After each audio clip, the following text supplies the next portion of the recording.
जय हिंद मेरे प्यारे साथियों। इस वीडियो में बात करने वाले हैं एसएससी जीडी कांस्टेबल 2015 की सेकंड वेटिंग लिस्ट के बारे में। तो आप सभी को पूरी चीजें मैं यहाँ पे क्लियर करने वाला हूँ, क्योंकि आप सभी जानते हैं कि 12 अक्टूबर को इसकी डेट लगी थी पटना हाई कोर्ट में। तो इसके बारे में बहुत ज्यादा क्वेरी एंड क्वेश्चंस आपके दिमाग में आ रहे होंगे। साथ ही में यहाँ पे सेकंड लिस्ट किसकी होगी, किसका नाम होगा, ये सारी चीजें लगेगी नहीं लगेगी, हर एक सवाल का जवाब इस वीडियो में आपको मिल जाएगा, क्योंकि A to Z इन्फॉर्मेशन इस वीडियो में मैं आप सभी को प्रोवाइड कराऊंगा।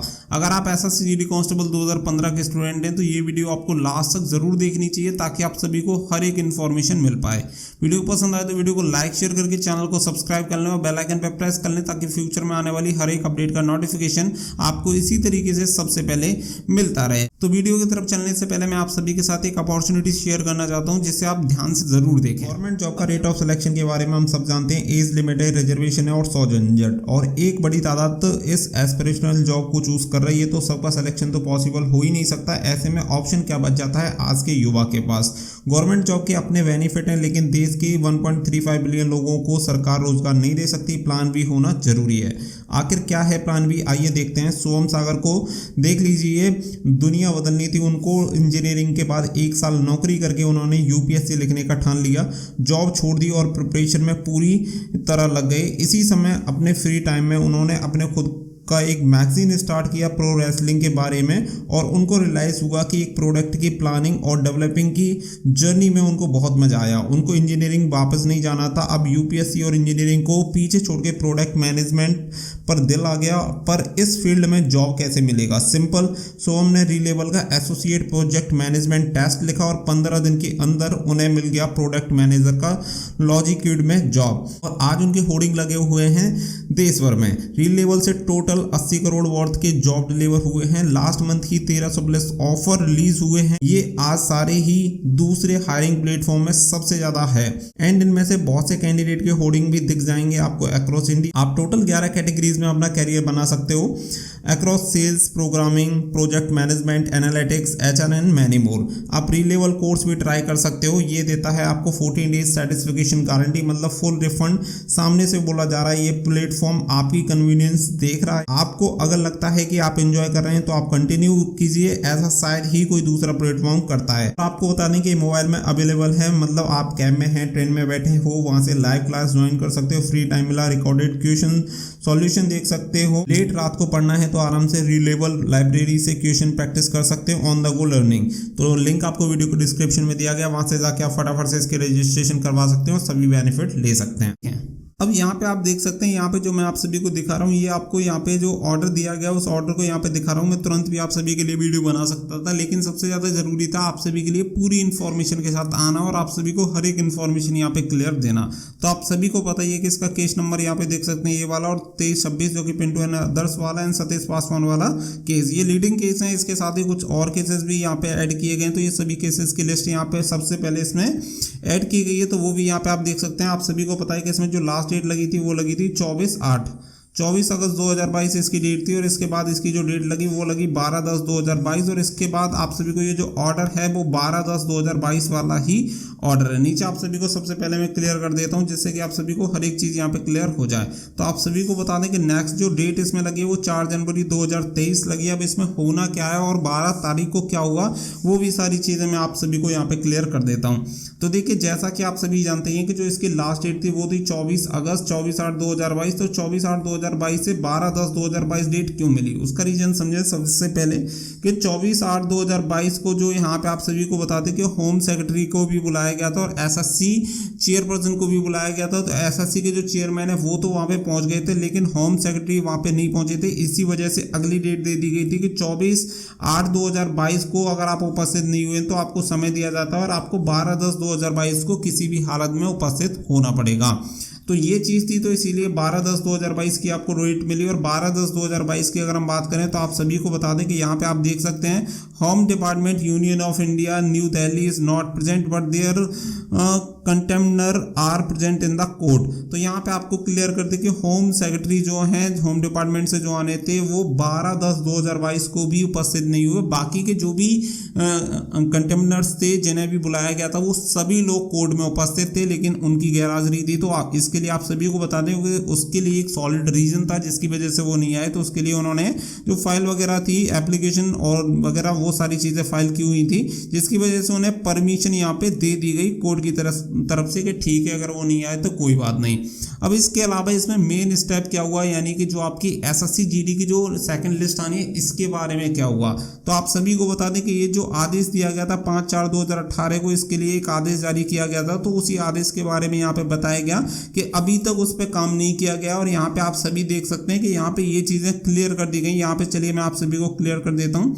यहाँ पे आप देखेंगे court submit that they may be granted 2 months further time for engaging in fruitful exercise for the purpose of complying with the order dated 5/4/2018 in its true letter and the spirit. तो आप सभी को बता दें कि यहाँ पे आप सभी को बोला गया है कि यहाँ पे जो आपकी डेट के मतलब टाइम मांगा गया है कि 2 महीने का टाइम दिया जाता है, 2 महीने का टाइम मांगा गया। तो यहाँ पे आप सभी देखेंगे कोर्ट ने भी यहाँ पे क्लियर यहाँ पे बोल दिया है कि यहाँ पे आप देखेंगे, आप सभी को दिखा देते हैं। Court deems it fit and proper to grant final opportunity to the contemnors to prove the contempt, failing which the court will be constrained in initiate appropriate proceeding for disobedience for the order of this court as also। तो यहाँ पे सारी चीज़ें आप सभी को देखने के लिए मिलती हैं। तो यहाँ पे फाइनल जो अपॉर्चुनिटी है यहाँ पे देख सकते हैं, ग्रांट फाइनल अपॉर्चुनिटी। तो ये अंतिम अवसर यहाँ पे दिया गया है एसएससी को और यहाँ पे 2 महीने का समय इन्होंने मांगा है। तो 2 महीने का समय यहाँ पे दिया गया और लास्ट जो डेट लगाई है, अगली जो डेट लगाई है सॉरी, वो 4 जनवरी 2023 आपकी डेट लगाई हुई है। तो ये चीज़ क्लियर है कि विद इन 2 मंथ में यहाँ पे इन्हें डिसीजन लेना होगा, या तो इसकी लिस्ट लगानी होगी, नहीं तो इन पे जो भी कार्रवाई होगी कोर्ट की वो कार्रवाई इन्हें साइन करनी पड़ेगी और इसमें कोर्ट जो भी आदेश देगा वो मान्य होगा। यानी कि आप इतना मान के चल सकते हैं कि इसकी जो लिस्ट है आपकी सेकंड लिस्ट आना तय है। 100% आप मान सकते हैं कि आपकी सेकंड लिस्ट यहाँ पे आके रहेगी। उसमें कुछ ये देरी हो सकती है क्योंकि आप सभी जानते हैं कि आपके टाइम की वैल्यू तो फिर आपके अलावा कोई समझ नहीं पाएगा, हर कोई इस चीज़ को एग्री करेगा। 7 साल आप लोग वेट कर चुके हैं, तो मैं आप सभी से यही कहूँगा कि भाई थोड़ा सा और यहाँ पे वेट कर लो, क्योंकि अगली जो डेट लगे वो 4 जनवरी 2023 है और इससे पहले ही एसएससी को इसके लिए लिस्ट लगानी पड़ेगी, जिसमें आपने बहुत सारे न्यूज़पेपर वगैरह में भी देख लिया होगा। 7052 जो वैकेंसी है जिसके लिए 5/4/2018 को जो आदेश दिया गया था उसी वैकेंसी को यहाँ पे कंसीडर किया जाना और जितनी भी वैकेंसी उन वैकेंसी पे सेकंड लिस्ट जारी की जानी है।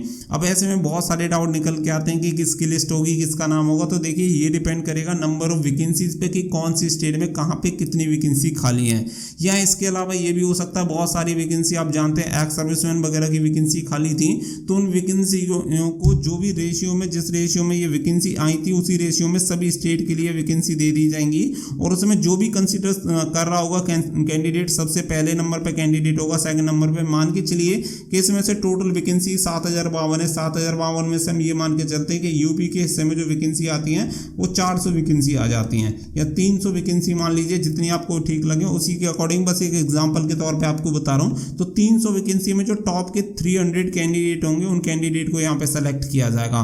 बहुत सारे लोगों के दिमाग में ये भी डाउट है कि 300 कैंडिडेट हैं अगर उन्होंने ज्वाइन नहीं किया तो क्या उसके अलावा दूसरी लिस्ट लगेगी।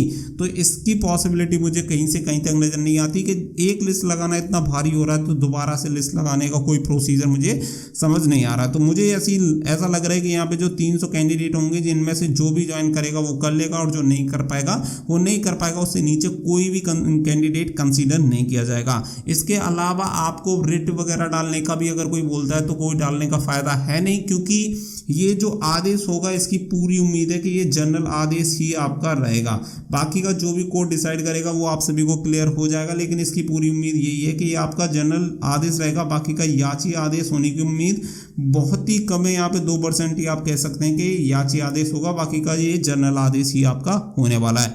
इससे संबंधित जो भी आगे की अपडेट होगी मैं आप सभी को बता दूंगा, लेकिन फाइनली यहाँ पे यही सारी चीज़ है कि कोर्ट की तरफ से डिसाइड कर दिया गया है कि आपको 2 महीने का अंतिम अवसर दिया जा रहा है। इसी के बीच में आपको लिस्ट जारी करनी है। अगर आप लिस्ट जारी नहीं करोगे तो कोर्ट ऑफ कंटेम्प्ट के तहत आप पे जो भी कार्रवाई बनती है वो सभी कार्रवाई आप पे की जाएंगी। तो अब यहाँ पे होम सेक्रेटरी वगैरह को बुलाने की कोई ऐसी बात नहीं, क्योंकि ये सारी चीज़ें क्लियर कर दी गई हैं। क्योंकि जो भी कंटेमिनेंट्स हैं वो सभी कंटेमिनेंट्स कोड में उपस्थित थे, तो उन्हीं की उपस्थिति में ये सारी चीज़ों को क्लियर किया गया है। क्योंकि आपको बता दें कि इसके अलावा कोई ऑप्शन भी नहीं है। सुप्रीम कोर्ट की अगर हम बात करें तो सुप्रीम कोर्ट में ये ऑलरेडी एसएससी जाके याचिका डाल चुका है, उस याचिका को ऑलरेडी वहाँ पे खारिज किया जा चुका है, रेट को खारिज किया जा चुका है, कंसिडर नहीं किया गया था और ये क्लियर बोल दिया गया था कि जो हाई कोर्ट का आदेश है उसी को आपका पालन करना होगा। तो उसी आदेश का पालन करना होगा, यानी कि 5/4/2018 को जो पटना हाई कोर्ट और उत्तराखंड हाई कोर्ट के द्वारा जो भी आदेश दिए गए उसी के तहत एसएससी को सेकंड वेटिंग लिस्ट जारी करनी पड़ेगी। उम्मीद करता हूँ कि यहाँ पे हर एक पॉइंट आप सभी का क्लियर हो गया होगा कि किसका होगा किसका नहीं होगा। अभी आपको इस कंफ्यूजन में नहीं पड़ना, क्योंकि सबसे मेन मुद्दा है कि बस आपकी वेटिंग लिस्ट आ जाए, जिसका भी नाम होगा वो सारी चीज़ें आपको क्लियर हो जाएंगी। जो भी टॉप में आता है वो सभी कैंडिडेट उसमें कंसिडर किए जाएंगे। आई होप हर एक चीज़ क्लियर है। ऐसे में अगर आपको कोई फेक ज्वाइनिंग लेटर वगैरह ये सारी चीज़ें भी प्रोवाइड करा सकता है, तो प्लीज़ इन चीज़ों से सेफ रहिएगा। अगर इसकी ज्वाइनिंग लिस्ट आएगी या कोई भी कुछ भी इससे रिलेटेड अपडेट होगा तो डेफिनेटली मैं आप सभी को जरूर अपडेट दे दूंगा। इसके लिए वीडियो के डिस्क्रिप्शन में टेलीग्राम का लिंक मैंने दे रखा है, उसे जाके ज्वाइन कर लेना, ताकि कोई छोटी मोटी इन्फॉर्मेशन भी हो तो आप सभी को वहां से मिल जाए। मिलेंगे अगली वीडियो में। So thank you for watching. जय हिंद, जय भारत।